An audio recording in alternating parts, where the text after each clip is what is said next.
Welcome to రాజనీతి. BRS party నాయకురాలు కేసీఆర్ కుమార్తె కవిత ఇటీవల ఆంధ్రాకు వ్యతిరేకంగా విమర్శల జోరు పెంచారు. లిక్కర్ కేసులో అరెస్ట్ అయి కొన్ని నెలల పాటు తీహార్ జైల్లో ఉండొచ్చిన తర్వాత పార్టీలో కవిత ఉనికి ప్రశ్నార్థకమైంది. ఉనికిని కాపాడుకునేందుకు ఏదో ఒక రకంగా వార్తల్లో ఉండేందుకు ప్రయత్నం చేస్తున్నారు కవిత. అందులో భాగంగానే ఇటీవల ఆంధ్రాలో 5 గ్రామాలు తెలంగాణలో తిరిగి కలపాలని డిమాండ్ చేశారు. విభజన సమయంలో 7 మండలాలు, ఉమ్మడి ఖమ్మం జిల్లాలో ఉన్న 7 మండలాలను ఆంధ్రప్రదేశ్లో కలిపారు.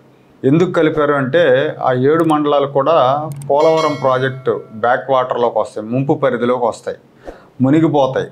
కాబట్టి అవి తెలంగాణలో ఉంటే తెలంగాణ ప్రభుత్వం పోలవరం ప్రాజెక్టుని వ్యతిరేకిస్తుంది, ప్రాజెక్టు పనులు ముందుకెళ్ళవు. కాబట్టి వాటిని ఆంధ్రాలో కలిపింది కేంద్రం. అయితే ఈ 7 మండలాల్లో ఒక 5 గ్రామాలు ముంపులో లేవు కాబట్టి వాటిని తిరిగి తెలంగాణకి ఇవ్వాలని గత కొన్ని సంవత్సరాలుగా బీఆర్ఎస్ నేతలు డిమాండ్ చేస్తున్నారు.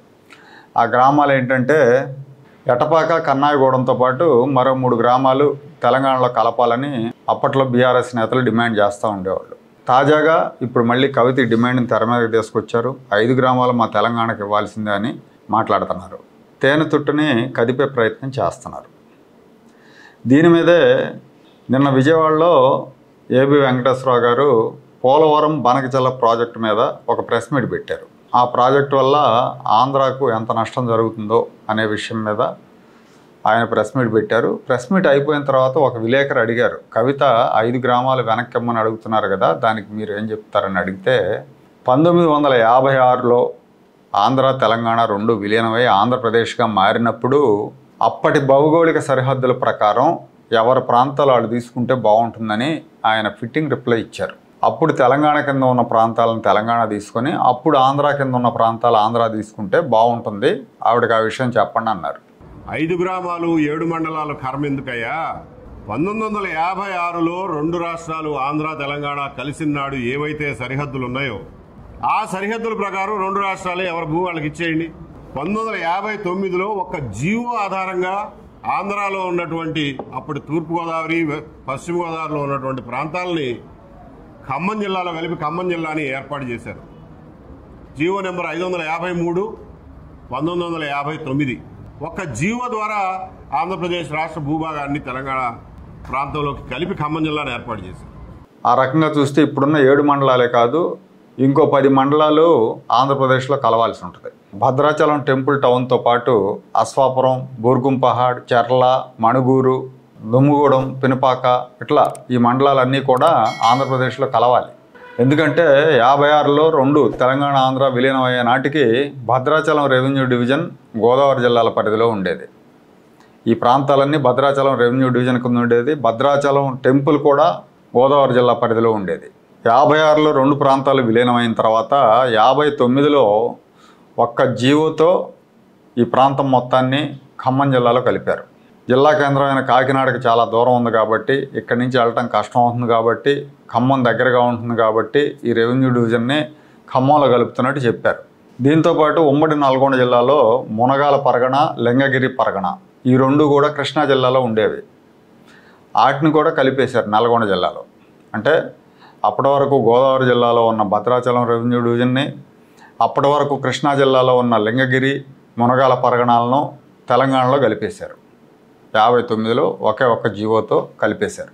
మునగాల పరగణాలో 43 గ్రామాలు, లింగగిరి పరగణాలో 27 గ్రామాలు, మొత్తం 70 గ్రామాలు, హుజూర్ నగర్, నేరేడు చర్ల ఈ ప్రాంతాలన్నీ కూడా అప్పుడు కృష్ణా జిల్లాలో ఉండేవి. ఒకప్పుడు ఆంధ్ర, రాయలసీమ, తెలంగాణ ఇవన్నీ కూడా నిజాం పాలనలో ఉండేవి. 1976లో బ్రిటిష్ ఇండియాతో చేసుకున్న అగ్రిమెంట్ ప్రకారం నిజాం కోస్తా జిల్లాలను బ్రిటిష్ వారికి కట్టబెట్టారు.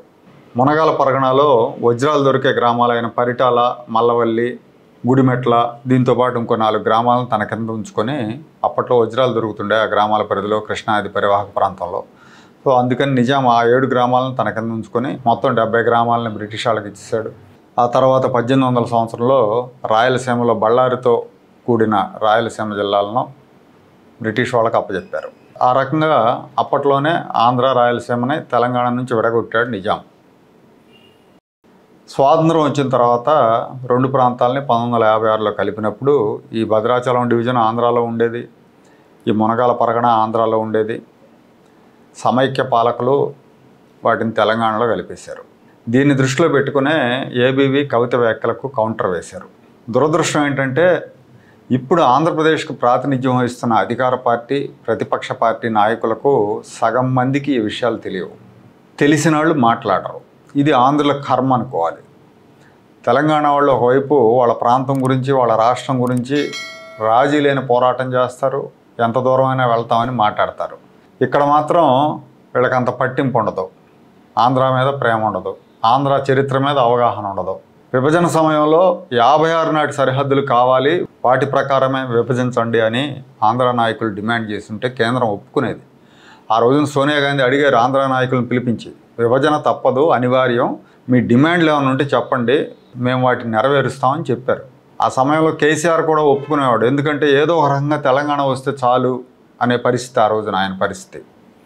కాబట్టి ఖచ్చితంగా వీళ్ళు డిమాండ్ చేస్తుంటే ఒప్పుకునేవాళ్ళు. కానీ వీళ్ళు మాత్రం మూర్ఖంగా సమైక్యాంధ్ర అంటూ కాలబెట్టారు. మొత్తం ఆంధ్రాకి ద్రోహం చేశారు. ఇందులో అప్పటి ముఖ్యమంత్రి కిరణ్ కుమార్ రెడ్డిది ప్రధాన పాత్ర.